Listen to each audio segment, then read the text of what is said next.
Account میں چلے گئے. ان دنوں اٹارنی جنرل انور منصور نے ایک تجویز پیش کی تھی کہ یہ پیسہ چونکہ آیا ہے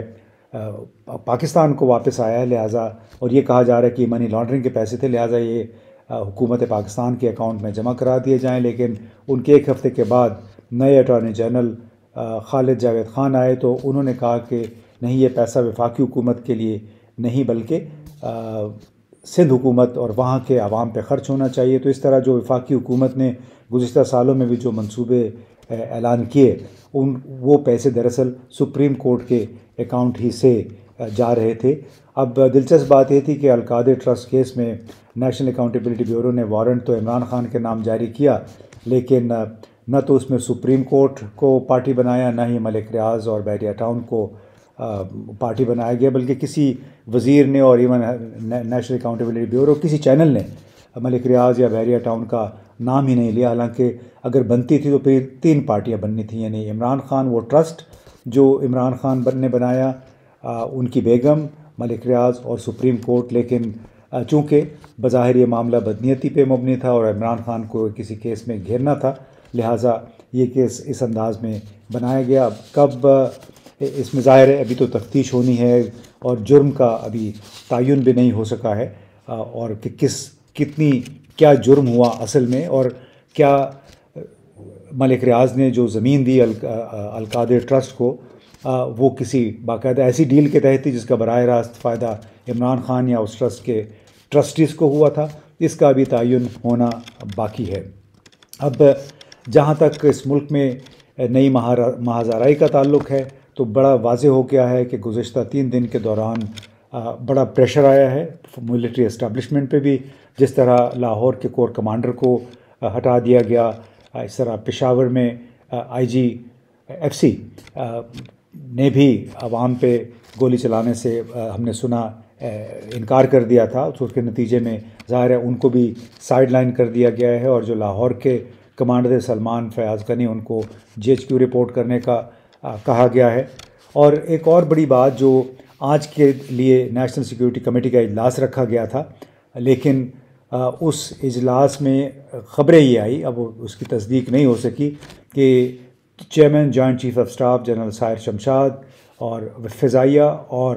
بحریہ کے سربراہوں نے اس میں شرکت سے انکار کر دیا تھا، جس کے باعث وفاقی حکومت کو نیشنل سیکیورٹی کمیٹی کا آج کا اجلاس منسوخ کرنا پڑا اور اس کی جگہ پھر ایک کابینہ کا اجلاس منعقد کیا گیا. تو ایسا لگتا ہے کہ خود فوجی اسٹیبلشمنٹ کے اندر بھی ایک کافی تشنج پایا جاتا ہے. اور اس کے بعد ایک وضاحتی بیان بھی آیا ISPR کی طرف سے، جو تبدیلیاں ہوئی ہیں لاہور میں، پشاور میں، بہاولپور میں، ان کے حوالے سے ایک وضاحتی بیان تھا. تو اس سے بھی ظاہر ہے کہ لگتا ہے کہ وہ پریشر کوئی بلڈ اپ ہوا ہے، اور خاص طور پہ جس طرح کور کمانڈر لاہور نے بجائے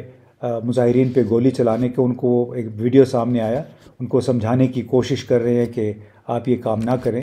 تو بہرحال ان کے ساتھ اب کیا ہوتا ہے وہ تو ابھی دیکھنا باقی ہے. لیکن یہ لگتا ہے کہ پاکستان کے اندر اب ایک بڑی جنگ شروع ہو گئی. ایک طرف PTI ہے، اس کو جس طرح پروجیکٹ کیا گیا کہ یہ ایک دہشت گرد جماعت ہے، تمام تر ملبہ اس پہ گرانے کی کوشش کی گئی گزشتہ 2 روز کے واقعات کے بعد. دوسری طرف وفاقی حکومت نے، PDM کی جماعتوں نے سپریم کورٹ کے خلاف ایک بڑا عملاً اعلان جنگ کر دیا ہے. جس انداز میں تنقید کی گئی، جس انداز میں مریم اورنگزیب، رانا ثناء اللہ اور شہباز شریف وزیر اعظم صاحب نے تقاریر کی ہیں سپریم کورٹ کے ججوں کے حوالے سے، ان کے کردار پہ انگلیاں اٹھائی ہیں، اس سے لگتا ہے کہ اب یہ جنگ سپریم کورٹ اور حکومت کے درمیان ایک نئے مرحلے میں، ضروری نہیں کہ فائنل مرحلہ ہو، لیکن ایک نئے مرحلے میں داخل ہو گئی ہے. اور وہ مرحلہ اب ختم کیسے، وہ مرحلہ ہوگا کیا؟ وہ مرحلہ یہ ہے جناب کہ الیکشن کمیشن، چونکہ سپریم کورٹ نے 14 مئی تک انتخابات، پنجاب میں انتخابات کرانے کا حکم دیا تھا. اب 14 مئی اتوار کا دن ہے، تو اب انہوں نے سپریم کورٹ نے ایک 15 مئی کو ایک کیس لگا دیا ہے، جو الیکشن کمیشن نے ایک ریویو پیٹیشن کی تھی کہ 14 مئی کو ہم انتخابات نہیں کروا سکتے، تاریخ میں تبدیلی کریں. تو وہ کیس جو ہے 15 مئی کو لگا دیا گیا ہے. اور اس کے ساتھ ساتھ ایک دو اور کیسز بھی ہیں، وہ بھی 15 مئی ہی کو سنے جائیں گے، اور اس میں تاثر یہ پایا جا رہا ہے کہ چونکہ سپریم کورٹ کے حکم کی خلاف ورزی ہو چکی ہے جو کہ بالکل آئین کے مطابق تھا، تو اس میں ایک جو زیادہ سے زیادہ اقدام ہوتا ہے وہ توہین عدالت کے نوٹسز ہوتے ہیں ان تمام لوگوں کو جو کہ اس تمام پروسیس میں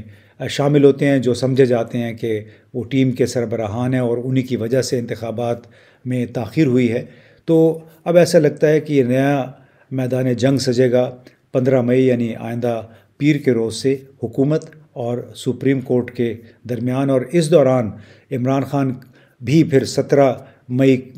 کو ایک نیا مرحلہ شروع ہوگا ریلیف حاصل کرنے کا جہاں جہاں ان کے خلاف مقدمات ہیں۔ تو اب دیکھنا یہ ہے کہ یہ تمام صورتحال آئندہ 2-3 دنوں میں کیا رخ اختیار کرتی ہے، کیونکہ حکومت بہرحال حکومت خاص طور پہ رانا ثناء اللہ اس بات پہ تلے ہوئے کہ عمران خان کو ہر ضرورت پڑی تو اگر ان کو گرفتار کرنے کی ضرورت ہوئی تو ضرور گرفتار کیا جائے گا۔ ان کے دوسرے ساتھی عمران خان کو ضرور جیل میں دیکھنا چاہتے ہیں، لیکن پھر ملک پوری ہمارے نظام کے اندر، چاہے وہ ملٹری ہے، چاہے عدلیہ ہے، اور چاہے بیوروکریسی، اس کے اندر ایسے بھی لوگ موجود ہیں جو کہ ظاہر ہے اس کو ایک زیادتی کے طور پہ دیکھ رہے ہیں کہ ایک سابق وزیر اعظم کے خلاف آنن فانن اتنی بڑی تعداد میں مقدمات دہشت گردی کے، توہین عدالت کے، بغاوت کے مناسب نہیں ہے، اور اس سے پاکستان کی بڑی بدنامی ہو رہی ہے۔ اور جیسے میں نے کل بھی کہا تھا کہ گزشتہ 2-3 دنوں کے دوران انٹرنیٹ سروسز بند ہونے کی وجہ سے پاکستان کو کم از کم 15 ارب روپے کا نقصان ہوا ہے۔ اس نقصان میں سیلولر کمپنیاں، موبائل کمپنیاں شامل ہیں، اس کے ساتھ ساتھ جو ڈیلیوری بوائز ہیں، فوڈ پانڈا جیسے جو ہوم ڈیلیوری سروسز ہیں، وہ رائڈرز بیچارے بیکار ہو گئے، موبائل کمپنیاں، پھر پوائنٹ آف سیل ان ریسٹورنٹ کے ذریعے جو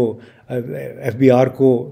آمدنی ہونی تھی وہ آمدنی نہیں ہو سکی ہے۔ ہو سکتا ہے وہ 3 دن کا جو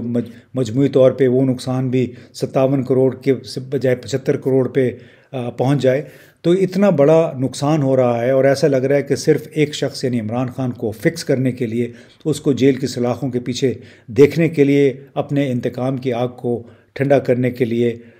پاکستان کے اتنا بڑا نقصان ہو رہا ہے، اتنے لوگ بے روزگار ہو گئے، جو دیہڑی دار ہیں ان کو ظاہر ہے وہ روزگار سے محروم ہو گئے، ان کی پرواہ نہیں ہے، لیکن صرف پرواہ ہے صرف اور صرف عمران خان کی کہ وہ کس دن جیل کی سلاخوں کے پیچھے جائے گا۔ کیا